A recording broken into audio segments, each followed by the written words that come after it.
AIB form fill আপের ক্ষেত্রে বিভিন্ন প্রশ্নের মধ্যে একটা প্রশ্ন আমি ম্যাক্সিমাম পাচ্ছি বা আমাকে অনেকে জিজ্ঞাসা করছে যে সিলেকশন অফ ল্যাঙ্গুয়েজ ওটা কি করবে। দেখো, ওখানে যদি তোমরা ইংলিশ সিলেক্ট করো তাহলে তোমার কোশ্চেন পেপার ইংলিশেই আসবে।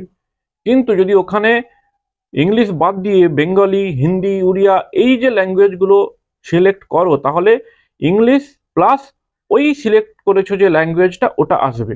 কারণ গত বছরের আগে অবধি কেবলমাত্র ইংরেজিতেই কোশ্চেন পেপার আসতো, কিন্তু গত বছর থেকে ইংলিশ কোশ্চেন পেপার প্লাস যে 22টা ল্যাঙ্গুয়েজ, রিজিওনাল ল্যাঙ্গুয়েজ রয়েছে সেই ভাষাতেও আসছে। অর্থাৎ তুমি যদি ওখানে বেঙ্গলি সিলেক্ট করো তাহলে ইংলিশ প্লাস বেঙ্গলি, ওখানে যদি তুমি হিন্দি সিলেক্ট করো তাহলে ইংলিশ প্লাস হিন্দি, ওখানে যদি তুমি উর্দু সিলেক্ট করো ইংলিশ প্লাস উর্দু, এরকমভাবে কোশ্চিন আসবে।